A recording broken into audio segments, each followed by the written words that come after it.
Avec le Trends Invest Challenge gratuit de Trends Tendance, tout le monde peut investir. Investissez 100 000 € virtuels, gagnez 10 000 € bien réels. Participez sur investchallenge.be. Bienvenue dans Z sur 7, votre rendez-vous économique quotidien. Nous sommes aujourd'hui le mercredi 12 mars.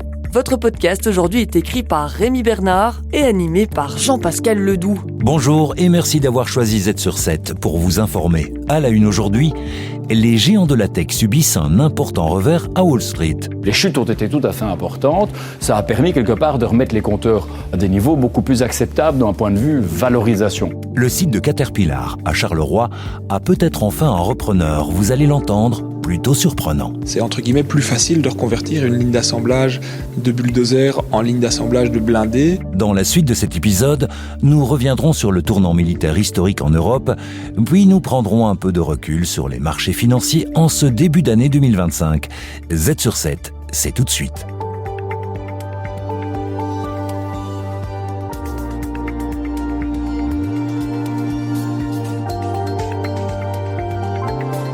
Z sur 7,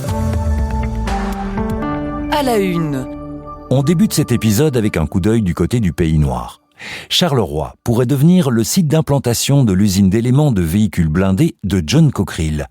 C'est du moins le souhait de son bourgmestre, Thomas Dermine, qui a pris contact avec l'usine liégeoise et d'autres acteurs du secteur de la défense. Selon lui, le site idéal serait celui de Caterpillar, inoccupé depuis 2016. On l'écoute. Le site de Caterpillar, par design, est intéressant pour de l'assemblage militaire, singulièrement de blindés. Et comme c'est un site qui a été conçu pour, quelque part, assembler des véhicules très lourds, des bulldozers, eh bien, il y a des similitudes avec un site d'assemblage militaire pour des blindés. C'est, entre guillemets, plus facile de reconvertir une ligne d'assemblage de bulldozers en ligne d'assemblage de blindés qu'une ligne de voiture électrique. Depuis l'annonce du plan Réarme Europe et ses 800 milliards d'investissements, l'industrie de la défense attire de nombreuses convoitises. John Cockerill s'est d'abord intéressé au site d'Audi Brussels, une perspective qui inquiète le bourgmestre de Forêt, redoutant qu'il ne devienne une cible militaire potentielle. En revanche, la localisation plus excentrée du site de Caterpillar constitue un atout. C'est un site qui n'est pas enclavé dans un tissu urbain, donc en termes de gestion de la sécurité, gestion des flux énergétiques notamment, c'est plus simple, tout en ayant des accès à l'autoroute, à la voie d'eau, au chemin de fer qui sont de qualité. Et le troisième avantage, effectivement, c'est qu'il est déjà dans les mains des pouvoirs publics. Depuis l'échec des projets portés par Thunder Power et Legoland, le site de Caterpillar peine à trouver un repreneur. Un processus de reconversion est en cours, mais une éventuelle implantation de John Cockerill à Charleroi n'y ferait pas obstacle. Pour l'instant, l'entreprise liégeoise n'a pas souhaité réagir, mais elle devrait répondre à l'invitation du bourgmestre pour visiter le site dans les prochains jours. Nous, le processus de reconversion va suivre son cours. On a une série de candidats qui ont été présélectionnés, qui doivent remettre leur dossier final à l'horizon de l'été 2025, mais on a encore une fenêtre temporelle de 3-4 mois, éventuellement pour héberger un projet du secteur militaire. La balle maintenant est dans le camp du ministère de la Défense et des industriels.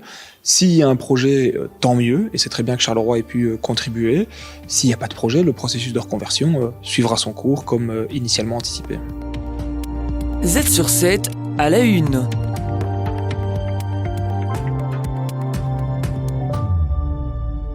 Les géants de la tech, autrefois chouchous de Wall Street, connaissent un revers brutal, perdant plus de 2 milliards de dollars en seulement 2 mois. Une chute vertigineuse qui ébranle les marchés. L'an dernier encore, l'optimisme régnait porté par l'espoir d'une reprise économique soutenue par les politiques de la nouvelle administration américaine. Aujourd'hui, la prudence a pris le pas sur l'euphorie, comme l'explique Vincent Juvins, stratégiste pour JP Morgan. Ça allait très bien l'an dernier et l'an avant. Il y a eu beaucoup d'enthousiasme par rapport aux mesures qui allaient être prises par la nouvelle administration américaine. Mais force est de constater que depuis le début de l'année, cette euphorie est quelque peu retombée et a laissé place aux incertitudes. Incertitudes à la fois sur la croissance, mais également sur le terrain de l'inflation. Cette chute s'explique en grande partie par la crainte d'une récession aux États-Unis, amplifiée par la politique commerciale agressive de Donald Trump. Et les tensions avec la Chine, le Mexique et le Canada ont renforcé l'incertitude, rendant les marchés plus volatiles. Et ce sont évidemment les valeurs les plus chères qui souffrent le plus, évidemment, du fait que les taux vont rester relativement élevés. plus longtemps. Et le secteur de la tech, qui était pricé pour la perfection, trébuche sur ces risques de stagflation qu'on observe aujourd'hui dans l'économie américaine. Ces baisses brutales ébranlent les attentes de gains rapides dans un secteur autrefois perçu comme une valeur refuge. Toutefois, ce tableau bien sombre mérite d'être nuancé. On peut voir une entreprise comme Tesla ont perdu 45% depuis le début de l'année, Nvidia 20% depuis le début de l'année, Amazon 11% et ainsi de suite. Donc les chutes ont été tout à fait importantes. Ça a permis quelque part de remettre les compteurs pas à zéro, mais à des niveaux beaucoup plus acceptables d'un point de vue valorisation. Malgré ces pertes, certains experts demeurent optimistes sur le long terme. Selon eux, les entreprises technologiques conservent un fort potentiel et pourraient représenter de nouvelles opportunités d'investissement. Je reste persuadé qu'à moyen long terme, avoir une exposition au marché américain et a fortiori au secteur technologique américain fait tout à fait sens dans une gestion diversifiée. Donc c'est, à mon sens, pour celui qui a réellement une perspective, un horizon moyen long terme, le moment de revenir sur ce type de signature. Pour ceux qui espèrent gagner de l'argent à court terme, on n'a peut-être pas touché le fond.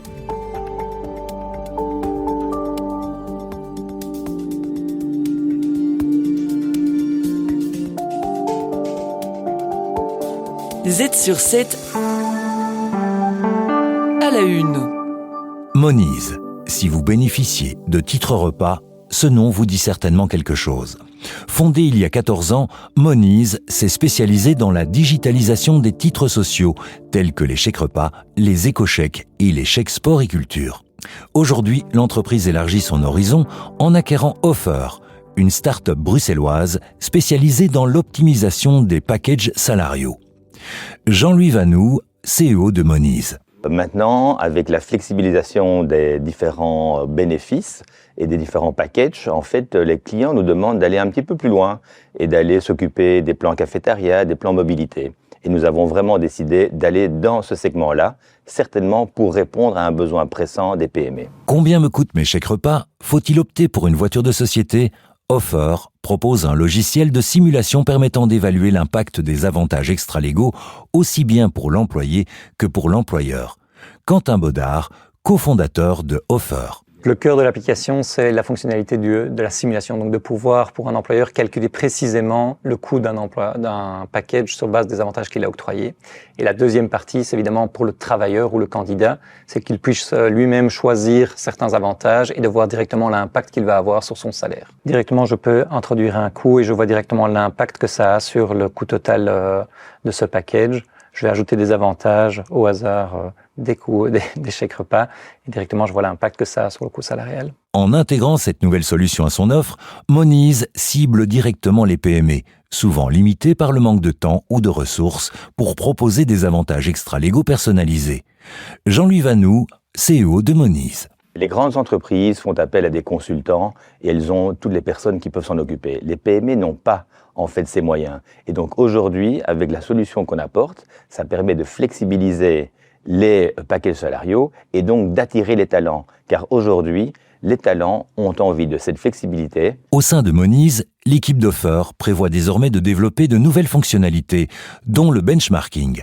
Cet outil numérique permet aux PME d'ajuster leur offre salariale en la comparant aux rémunérations pratiquées dans leur secteur. Z sur 7, les dessous du pouvoir. Peter de Keyser, économiste et entrepreneur, fait le lien entre entrepreneuriat et politique.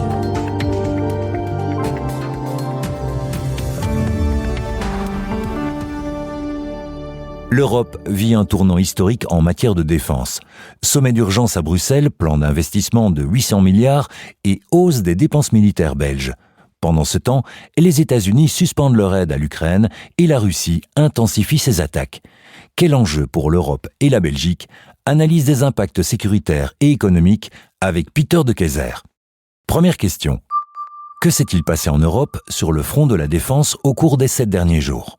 Alors, c'était vraiment un point de basculement. Tout a commencé avec l'annonce de l'administration Trump aux États-Unis de suspendre le soutien militaire à l'Ukraine.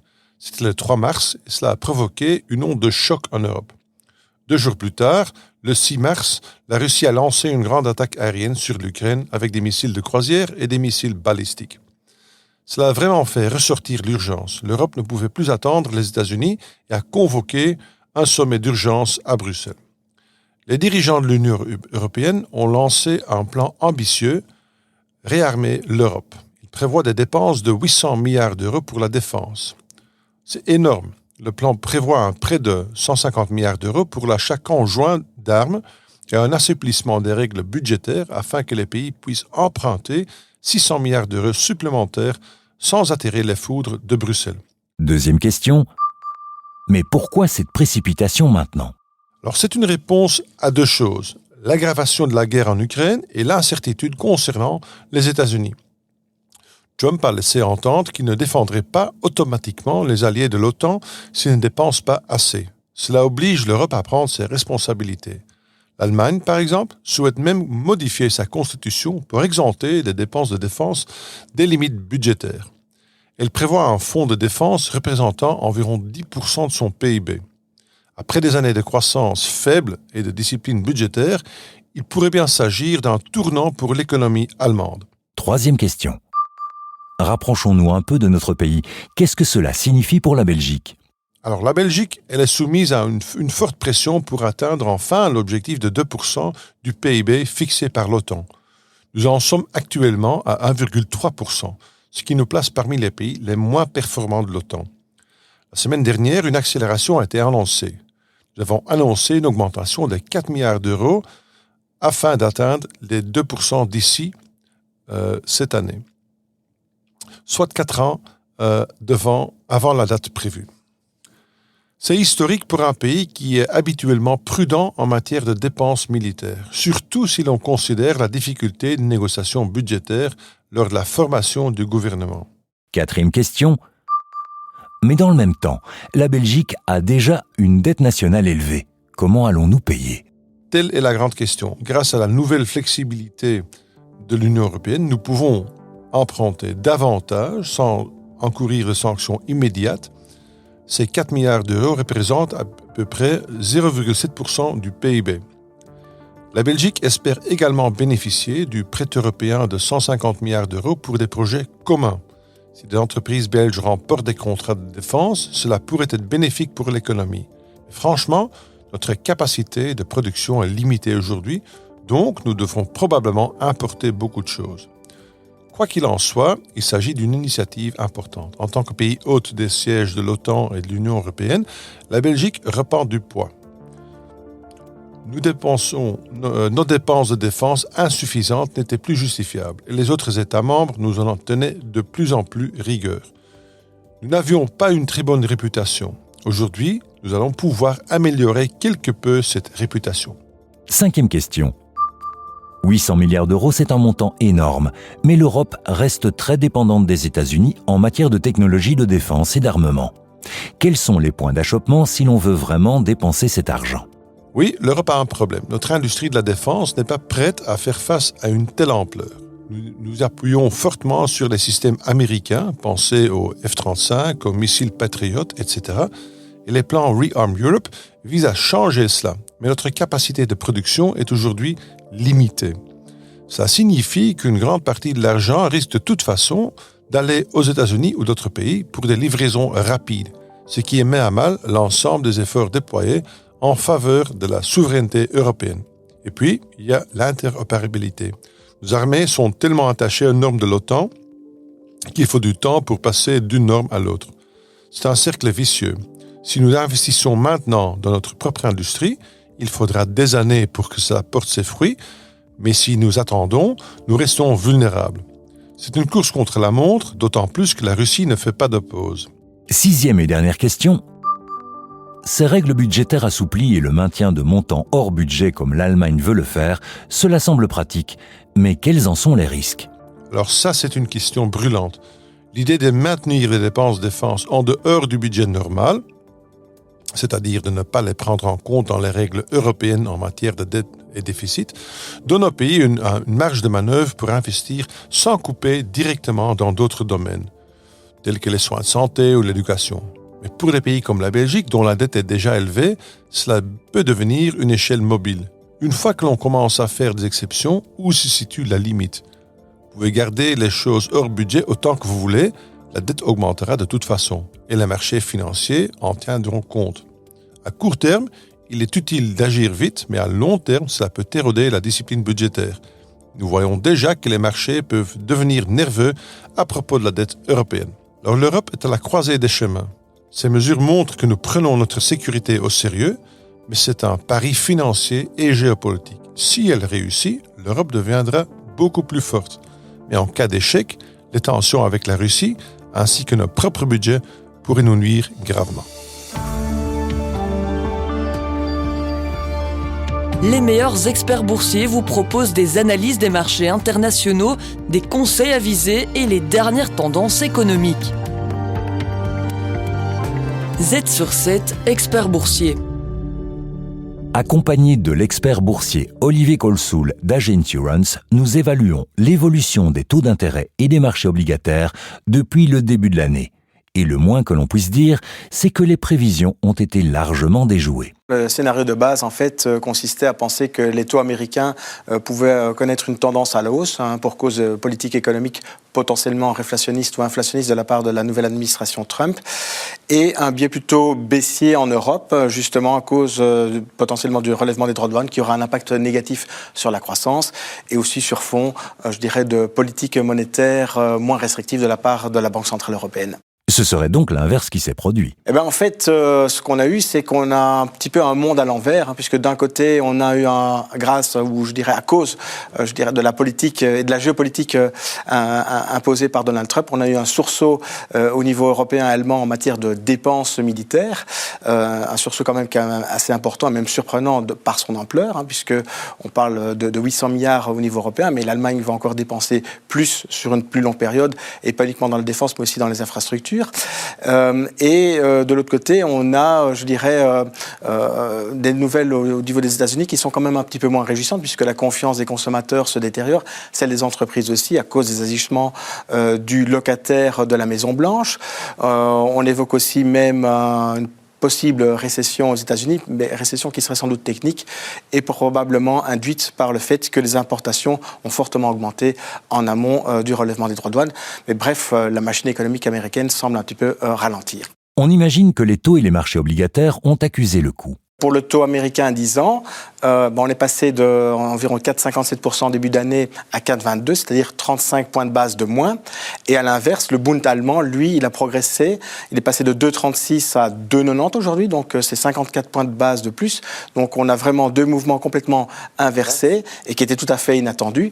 Pour les marchés obligataires, je dirais que si la performance était globalement encore positive en Europe jusqu'à 2 semaines, eh bien la tendance s'est retournée suite à la hausse des taux longs allemands et même européens par extension.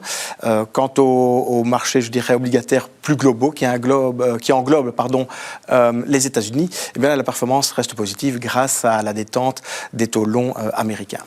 Quelles conclusions tirer sur les perspectives d'investissement ? Mais en tout cas, déjà, du côté des banques centrales, elles vont certainement être moins enclines à aller plus vite dans l'assouplissement monétaire, puisque déjà, la BCE a baissé ses taux la semaine passée. On est à 2,50, mais on rentre dans le dur, entre guillemets, au niveau des taux d'intérêt, puisqu'on est déjà dans le haut de la fourchette du taux neutre qui est visé par la Banque centrale européenne. Et à cela s'ajoutent des ambitions, je dirais, de stimulus budgétaire qui, en tout cas, incitent plutôt, la Banque centrale à peut-être encore aller un peu plus bas, mais pas beaucoup plus dans les mois à venir.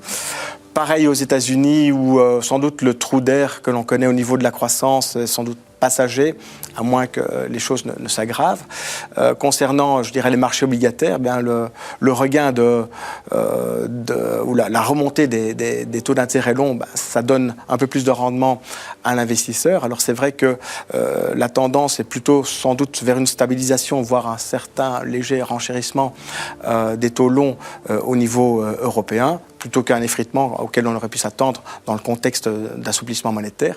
Mais ça, malgré tout, ce n'est pas forcément une mauvaise nouvelle pour l'investisseur. Donc, c'est toujours bon à prendre d'avoir un taux d'intérêt qui oscille allègrement autour des 3%, voire un peu plus en fonction des émissions et des achats que l'on prévoit de faire. C'est tout pour aujourd'hui. Merci à tous et à toutes de nous avoir écoutés. On se retrouve demain avec plus d'analyses sur l'actualité dans un nouvel épisode de Z sur 7. De quoi allons-nous parler demain ? Dans votre épisode de ce jeudi, vous retrouverez Béatrice Marlier ainsi que les journalistes de Trends Tendance qui viendront présenter le sujet à la une du magazine Trends Tendance. Merci de votre fidélité et à bientôt dans Z sur 7.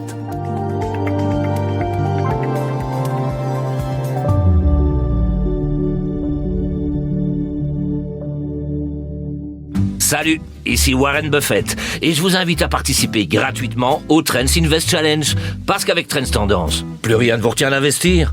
À moins d'avoir une excuse bidon comme celle de Valérie, j'ai plus d'argent à investir. Valérie, pas besoin d'argent. Vous recevez 100 000 euros d'argent virtuel pour vous lancer. 100 000 euros. Allons. Le Trends Invest Challenge de Trends Tendance. Investissez de l'argent virtuel, gagnez des prix bien réels. Participez sur investchallenge.be.